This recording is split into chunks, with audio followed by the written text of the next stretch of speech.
प्यारे साथियों, देखती हूँ सपने पर आपने इससे पहले अल्मोड़ा के रहने वाले शंभू राणा की एक कहानी ब्राह्मणी सुनी है। आज सुनिए उनकी एक और बहुत ही मार्मिक कहानी, अनुष्ठान की आहुति।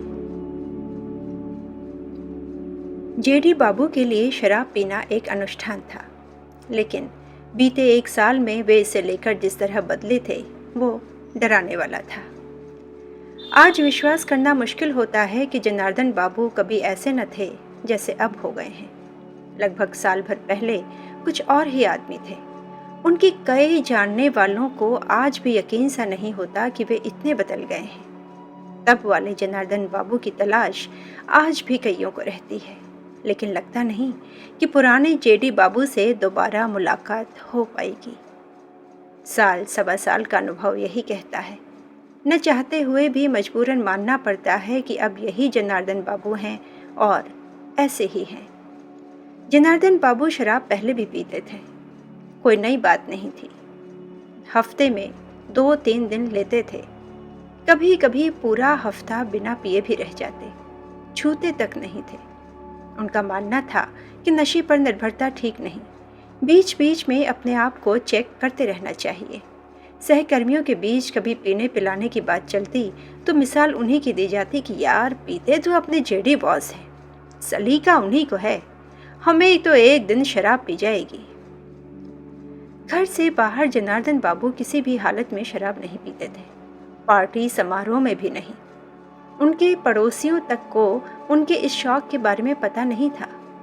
अपने सहकर्मियों का ये तरीका उन्हें पसंद नहीं था कि शाम को दफ्तर से छूटते ही कहीं भी चाय के ढाबों होटलों में बैठकर शराब गटक ली जाए। उनका कहना था कि पर्दे की चीज़ है, इस तरह सार्वजनिक जगहों पर इसका सेवन ठीक बात नहीं। गपशप में अंदाज़ा नहीं आता और अक्सर डोज ज़्यादा हो जाता है।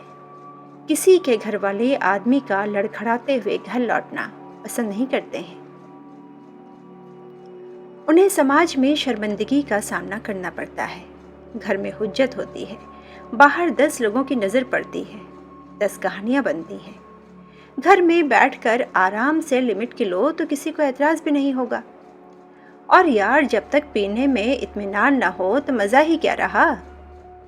किसी दिन सुरूर को धीमे धीमे जवान होता हुआ तो महसूस करके देखिए, फिर यूं कड़वी दवा की तरह गटकना भूल जाएंगे। अरे वो एक अनुष्ठान है भाई। जिस दिन उनका पीने का मन होता वे छुट्टी से 1-8 घंटा पहले दफ्तर के स्वच्छक को आवाज देते, अरे भाई राजकुमार, थोड़ा सा तारपीन का तेल ला दो मेरे लिए। राजकुमार जाकर विस्की का क्वार्टर ले आता, बदले में 20 रुपए चाय के लिए पाता था। महीने में जनार्दन बाबू 1-8 शाम उसकी भी अच्छी करवा देते।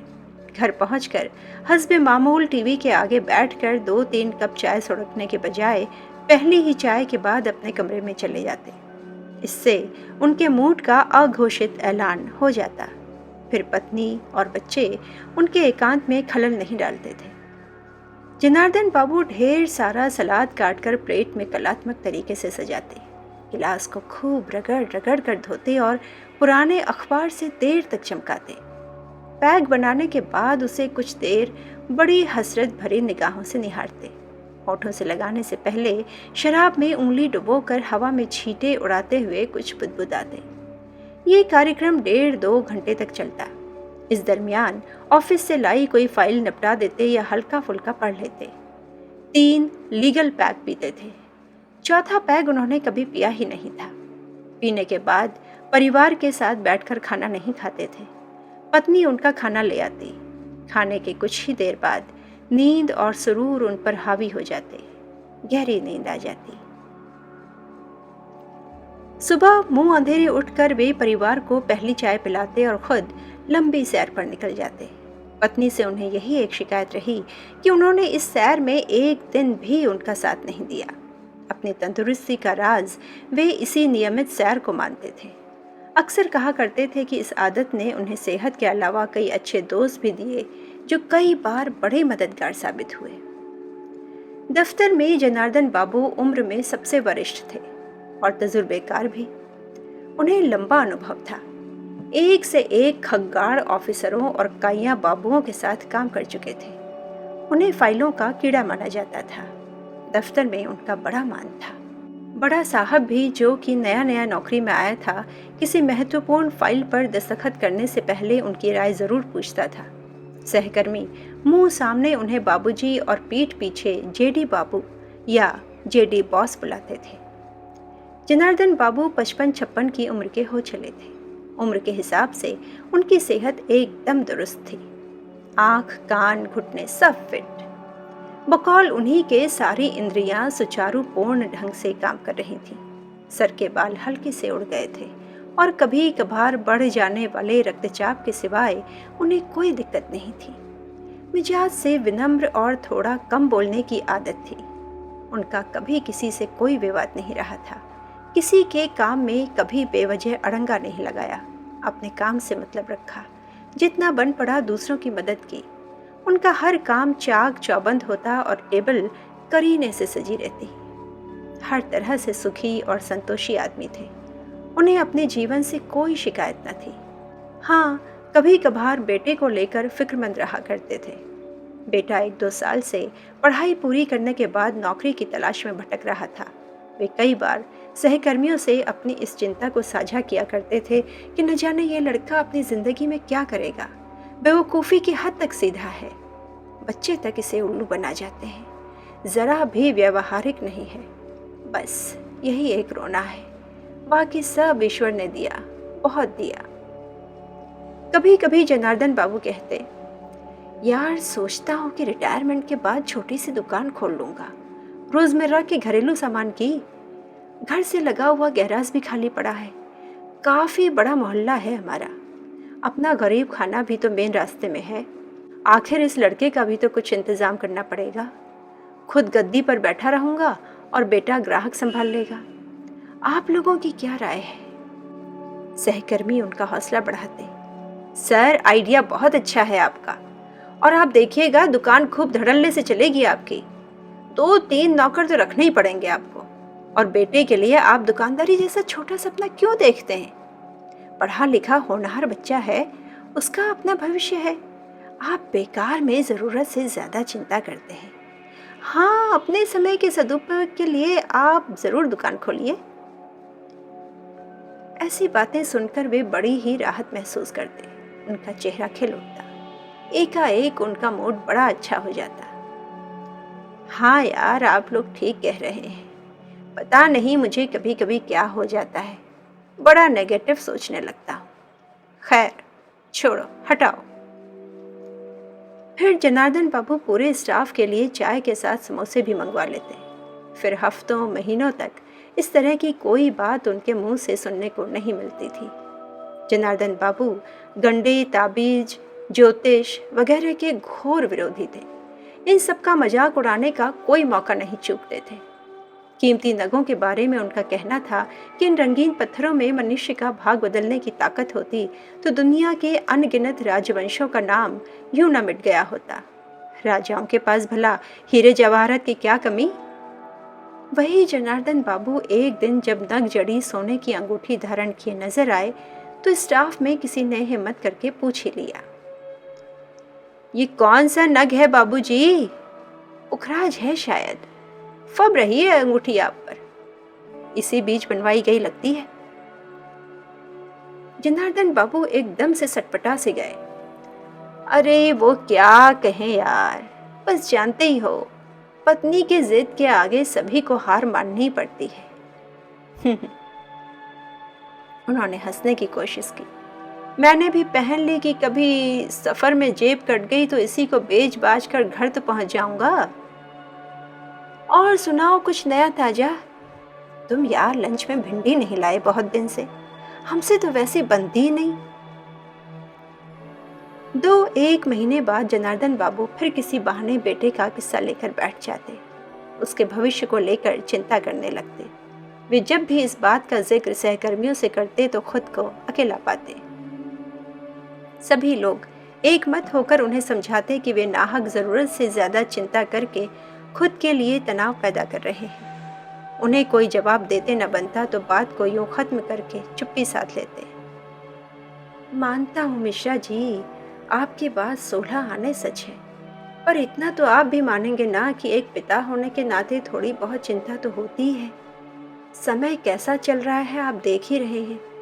एक से एक टैलेंट वाले डिग्रीधारी बच्चे मारे मारे फिर रहे हैं। ऐसे मौके पर चाय और समोसे उनके करीबी माने जाने वाले जोशी बाबू को मंगाने पड़ते। बड़ी मुश्किल से जनार्दन बाबू के चेहरे पर हल्की सी मुस्कुराहट आती।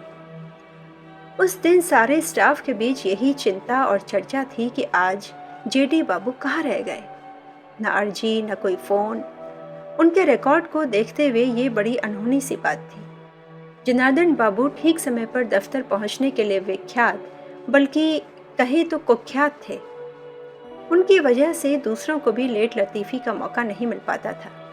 करीब घंटा भर बाद जनार्दन बाबू दफ्तर में दाखिल हुए।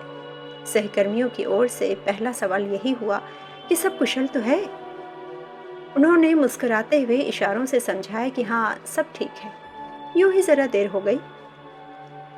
अपनी टेबल पर पहुंचकर उन्होंने बैग, टिफिन वगैरह यथास्थान रखे और कुर्सी संभाल ली। आज उनके मुंह में पान दबा था।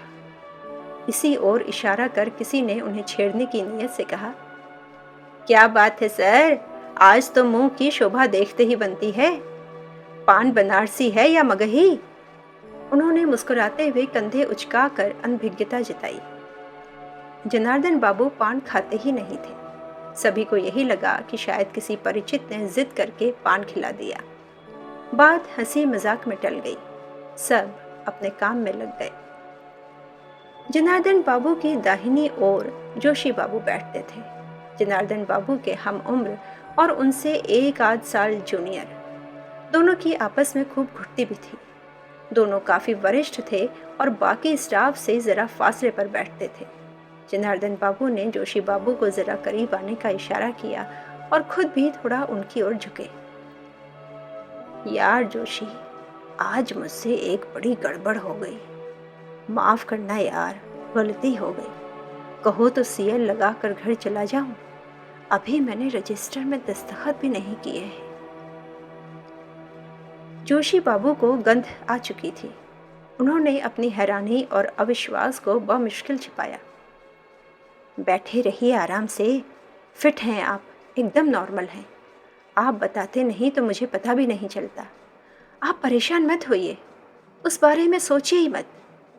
ओकेजनली चलता है सर, इसमें कहने वाली कोई बात ही नहीं।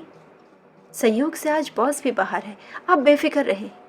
बात आपके और मेरे बीच में रहेगी। जनार्दन बाबू ने कृतज्ञता पूर्वक उनका हाथ दबाया और खुद को फाइलों में उलझा लिया। स्टाफ में किसी को भनक तक नहीं लगी। पीकर दफ्तर आना कब उनकी दिनचर्या बन गया, किसी को अंदाजा ही नहीं लगा। 2-4 दिन तो स्टाफ को यकीन ही नहीं हुआ कि जनार्दन बाबू और पीकर दफ्तर आए। धीरे धीरे यकीन करना ही पड़ा। शराब की गंध कब तक छिपती। शुरू में एक आध महीना घर से पीकर आते थे। फिर जब दिन में पीने का अभ्यास सध गया तो बीच बीच में उठकर कैंटीन में जाकर पी आते। कुछ ही दिनों में जनार्दन बाबू बड़े अस्त व्यस्त से हो गए। फाइलें अक्सर समय पर नहीं निपट पाती। 2-3 दिन की दाढ़ी अक्सर बढ़ी रहती। धीरे धीरे चेहरा मुरझाने लगा, क्योंकि टिफिन भी तो अब यूं ही पड़ा रहता। कभी खाते भी तो बराए नाम। एक आध बार तो नौबत यहाँ तक आई कि उन्हें सहारा देकर दफ्तर की गाड़ी से घर भिजवाना पड़ा। जल्दी ही वजन भी कम होने लगा। सारी पतलूनें ढीली हो गईं। अरसा हुआ उनकी सुबह की सैर भी छूट चुकी थी। इस बीच न जाने कब उन्होंने सिगरेट की नई लत पाल ली। खांसते हुए सिगरेट पीते थे। बड़े ही निरीह हो चले थे जनार्दन बाबू। परिवार, सहकर्मी और नाते रिश्तेदार कह समझा कर हार गए। बॉस ने भी अब उन्हें डांटना या चेतावनी देना बंद कर दिया। सबने मान लिया था कि अब उनका कुछ नहीं हो सकता। शराब उन पर पूरी तरह हावी हो चुकी थी। उन्हें अब इसी रूप में स्वीकार करना मजबूरी थी। उस दिन जनार्दन बाबू अपने बगल की सीट पर बैठने वाले जोशी बाबू से मुखातिब हुए। अरे जोशी जी, कुछ समय पहले आपके एक कोई रिश्तेदार गुजर गए थे, शायद तहसील में थे। ऐसा याद आता है। जोशी बाबू ने अपनी कुर्सी उनकी ओर घुमा ली। आज कई दिनों बाद जेडी बाबू दफ्तर के कामकाज से इतर इतना लंबा वाक्य बोले थे। इस बीच वे कुछ ज्यादा ही चुप रहने लगे थे। जी हाँ, याद है, अभी पिछले महीने उनकी बरसी थी। कैसे याद आई उनकी? कुछ नहीं, बस यूं ही। जनार्दन बाबू जोशी से नजरें चुराकर फाइलें निपटाने लगे। क्या हुआ था उन्हें? जी, उनका लिवर जवाब दे गया था, परहेज किया नहीं। कैसे? जनार्दन बाबू ने बड़ी तत्परता से पूछा। दारू वारू कुछ ज्यादा पीते थे क्या? जोशी बाबू को अचानक समझ में नहीं आया कि क्या जवाब दें। वह मुश्किल कह पाए, जी। लड़का तो काफी बड़ा था ना उनका, आप बता रहे थे। जी हाँ, पिता के रहते ही ग्रेजुएशन कर चुका था। तो पिताजी की जगह उसे नौकरी मिल गई या अभी प्रोसेस चल रही है? मिल गई थी सर, 2-1 महीने में ही मिल गई थी। विभाग वालों ने काफी सहयोग किया। अब तो उसकी शादी वादी की बात चल रही है। Good, very good. जनार्दन बाबू ने यह वाक्य इतनी ऊंची आवाज में कहा कि सारे स्टाफ ने चौंक कर उनकी तरफ देखा। वे काफी धीमा बोलते थे। और सुनो जोशी, कभी बात हो उस लड़के की आपसे तो उसे समझा देना कि बेटा, नौकरी ढंग से करना, मेहनत से जी मत चुराना, काफी आगे जाएगा। सरकारी नौकरी आजकल मिलती कहाँ है, जानते ही हो, बड़ा मुश्किल है भाई। जोशी बाबू ने महसूस किया कि जेडी बाबू की आवाज़ में हल्का सा कंपन है और आंखें पनियाई हुई हैं। काफ़ी देर तक जनार्दन बाबू आंखें मीचे शांत बैठे रहे, धीरे धीरे होठों को चबाते हुए, जैसे कोई गुत्थी सुलझा रहे हों। बड़ी देर बाद उनके मुंह से निकला, यस। फिर वे टेबल का सहारा लेकर धीरे से खड़े हुए, बोले, आता हूँ जोशी, जरा हल्का होकर आता। और धीरे धीरे चलते हुए ऑफिस से बाहर चले गए। जोशी बाबू ने खिड़की से देखा कि जनार्दन बाबू वॉशरूम की तरफ नहीं बल्कि कैंटीन की तरफ जा रहे हैं।